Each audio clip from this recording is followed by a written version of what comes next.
Zimebaki saa chache kabla ya mechi ya kukata na shoka, Singida Black Stars ikicheza nyumbani kwenye uwanja wa Mwigulu Complex Airtel dhidi ya wekundu wa Msimbazi Simba. Hakika ni mechi ambayo inatarajiwa kuwa na mvuto aina yake kutokana na kweli kwamba msimu uliopita kwenye mechi ya mwisho Simba wekundu wa Msimbazi walifungwa mabao matatu katika mechi iliyokuwa ya nusu fainali ya kuwania kombe la shirikisho la benki ya CRDB, mabao 3-1.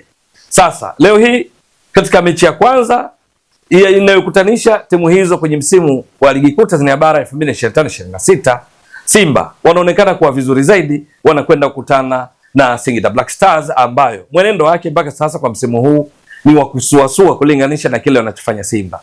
Ndio, kwenye mchezo huu wa leo hii Singida wanateremka dimbani wakiwa katika nafasi ya 9 kwenye msimamo, huku wakiwa wamefunga mabao 11, wameruhusu mabao 11.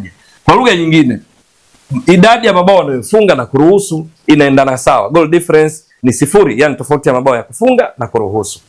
Simba wanakwenda katika mchezo huu wakiwa katika nafasi ya 3 kwenye msimamo wa ligi kuu Tanzania bara wakiwa na pointi 24. Yes. Huku kwenye kufunga mabao ndio timu ya pili kwa kufunga mabao mengi ikiwa na mabao 18 kama ilivyo kwa timu za JKT Tanzania, Pamba Jiji na Azam FC. Lakini imeruhusu mabao 4 na hivyo kuwa ndio timu ya pili kwa kuruhusu mabao machache. Maana vinara kwa kuruhusu mabao machache ni Yanga walioruhusu mabao 2, watengeneza wa jadi, lakini vinara kwa kufunga mabao mengi ni Yanga ambao wamefunga mabao 30. Simba wako katika kundi la timu zinazoshika nafasi ya pili kwa kufunga mabao mengi, mabao 18.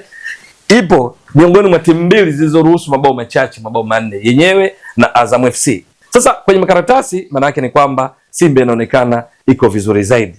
Lakini kwenye vikosi, wakati Singida Black Stars kwenye mchezo waliocheza dhidi ya Yanga na kufungwa 3-0, walionekana kuanza kwenye mfumo wao baada ya golikipa ni kuwa na walinzi watatu, wakawa na viungo 5 na washambuliaji 2. Simba walipocheza dhidi ya Yanga na kumaliza kwa suluhu katika mchezo uliochezwa kwenye uwanja wa New Amani Complex visiwani Zanzibar, walianza baada ya golikipa Simba mnyama dhidi ya Yanga. Nafanya kama ndio kipimo kwa sababu zote hivi karibuni zimetoka kucheza dhidi ya Yanga. Simba waliingia baada ya golikipa wakiwa na walinzi 4, wakawa na viungo 3, washambuliaji 3.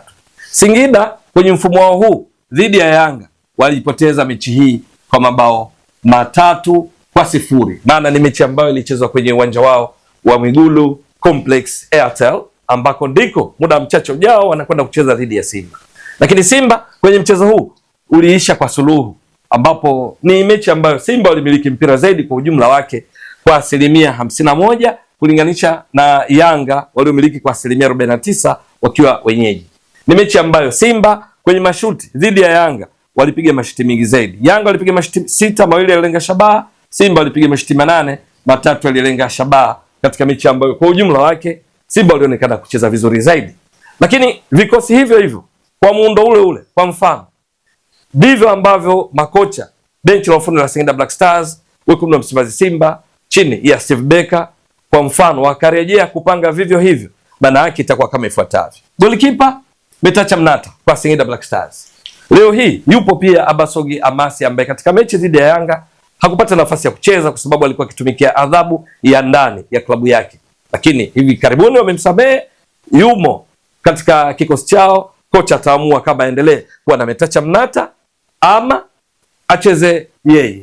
Lakini kwenye walinzi watatu kulikuwa na Morris Uguchukuchuku, Kennedy Juma Wilson, alikuwepo pia Dala Kheri Sebo katika wachezaji wale walioanza kama mabeki watatu wakati. Lakini katika viungo 5 kulikuwa na mawingback ambao ni Ande Kofi Cyril, alikuwepo pia Ibrahim Imoro katikati. Miongoni mwa viungo alikuwepo Ahmed Pipino, alikuwepo Emmanuel Keyeke, alikuwepo Amos Doumwe. Washambuliaji 2 walioanza nao katika mfumo huu kwenye makaratasi ulionekana baada ya golikipa 3-5-2 walikuwa ni Linda Mtange, mchezaji bora katika ligi kuu ya Kongo msimu uliopita, alikuwa na Joseph Gede, mchezaji wa zamani wa Yanga raia wa Ivory Coast. Lakini Simba katika kikosi kilichoanza dhidi ya Yanga, maana hiki ni kikosi cha Singida kilichoanza dhidi ya Yanga ambacho kilijikuta kinapoteza mchezo kwa mabao 3-0, licha kwamba kwenye kipindi cha pili walifanya mabadiliko kadhaa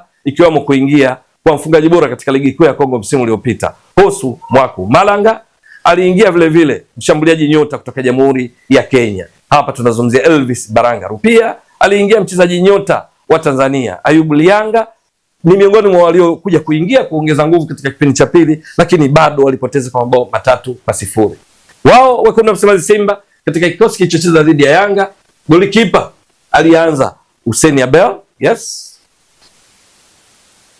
Golikipa alianza Mahamadu Tanja Jibo. Mabeki wa pembeni kulikuwepo na Shomari Kapombe, Nixon Kibabage. Mabeki wa kati Ismail Olivier Toure, alikuwepo Rushain Derok.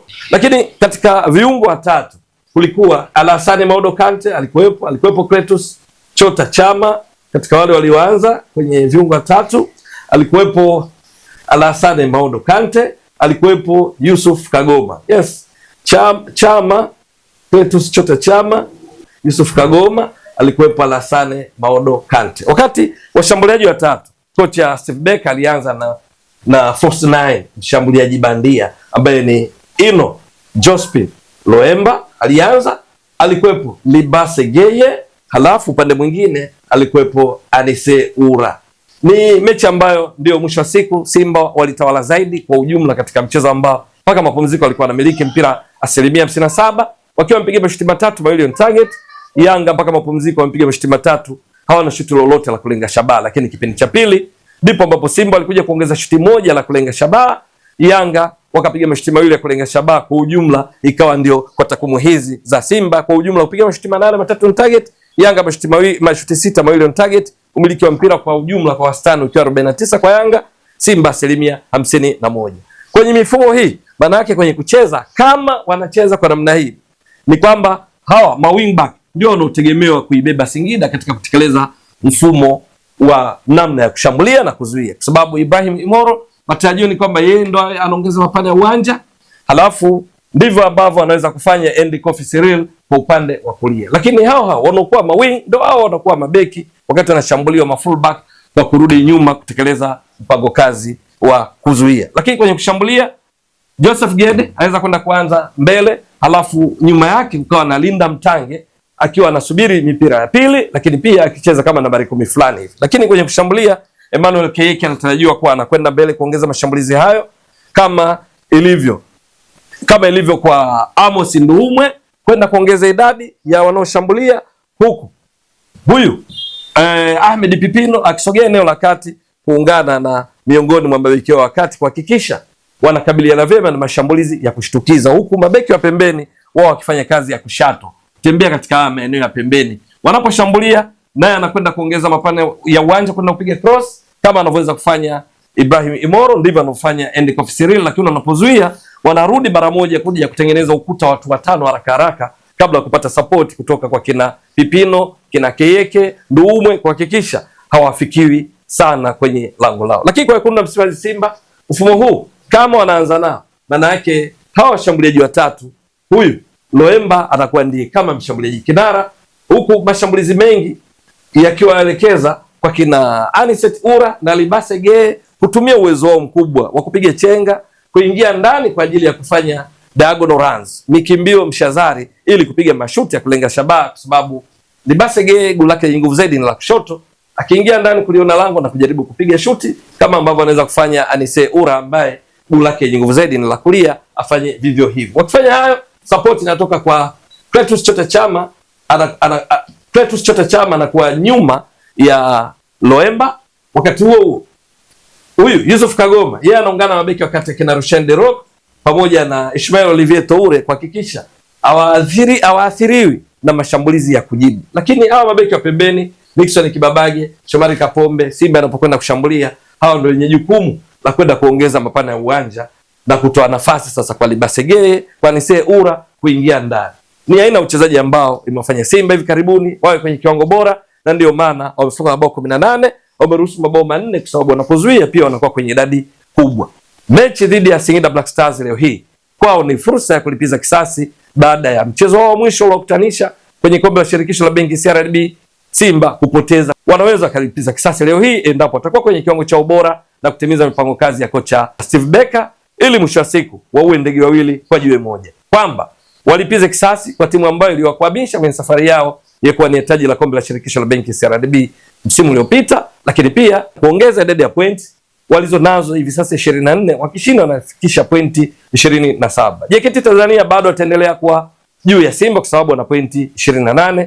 Yanga bado wako juu ya Simba kwa sababu wana pointi 32, lakini walau watakuwa wamepunguza gap, tofauti ya pointi baina yao wanaoshika nafasi ya 3 na timu mbili za juu, JKT Tanzania na Yanga. Kwa Singida Black Stars ni mechi muhimu kwao kujikwamua kutoka nafasi ya 9 waliopo sasa na kupanda, kwa sababu kumbuka Singida Black Stars msimu uliopita mpaka wanamaliza ligi ilikuwa ni timu ya 4 kwenye msimamo na kupata tiketi ya kuwakilisha nchi kwenye kombe la shirikisho la CAF, ambapo walifuzu mpaka hatua ya makundi na kumaliza nafasi ya 3 kwenye msimamo wa mwisho kwenye kundi lao kwenye kombe la shirikisho barani Afrika CAF.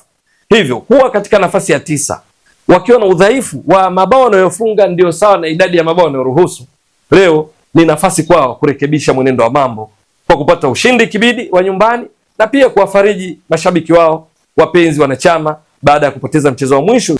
Je, itakuwa vipi? Ni swala la kusubiri na kuona nini kitakachotokea, maana ni bonge la mechi, na hasa kwa kuzingatia vikosi vilivyotoka kuviona, endapo makocha watarudia na vikosi hivyo. Lakini ikumbukwe kwa Singida, baadhi ya nyota ambao walikosekana katika mchezo uliopita, Khalid Aucho Dokta, goalkeeper Amas Abasoge, ni miongoni mwa wale ambao kocha anao uwezo wa kuwatumia kwa ajili ya kuimarisha kikosi chake, kwa sababu Khalid Aucho Dokta akiwa kwenye kiwango chake bora, nahodha wa timu ya taifa ya Uganda, ni mchezaji ambaye amefanya makubwa katika ligi kuu Tanzania bara wakati akitumikia Yanga kwa kutoa ubingwa wa ligi kuu Tanzania bara mara 4 mfululizo, yeye akiwamo kombe la shirikisho la benki CRDB mara 4 mfululizo, yeye Khalid Aucho Dokta akiwamo, akiwa ndiye linchpin, mhimili katika eneo la kiungo. Mwalimu benchi la ufundi la Singida Black Stars wakiamua leo hii wanaweza kumuingiza uwanjani kwa sehemu ya kikosi kitakachoanza, na ikiwa hivyo basi Simba wana kazi ya ziada. Lakini Abasoge Amas akiwa kwenye kiwango chake bora ni miongoni mwa makipa tegemeo katika timu ya taifa ya Nigeria, yeye akiwa na Nwabali wakiwakilisha taifa hilo katika michuano ya AFCON hivi karibuni kule nchini Morocco na kufanya vizuri, ingawa yeye hakupata nafasi ya kucheza. Naye anaweza akiwa kwenye kiwango chake bora akashawishi benchi la ufundi na kupangwa. Itakuwa pia ni changamoto nyingine kwa wekundu wa Msimbazi Simba katika kuweka mipira wavuni.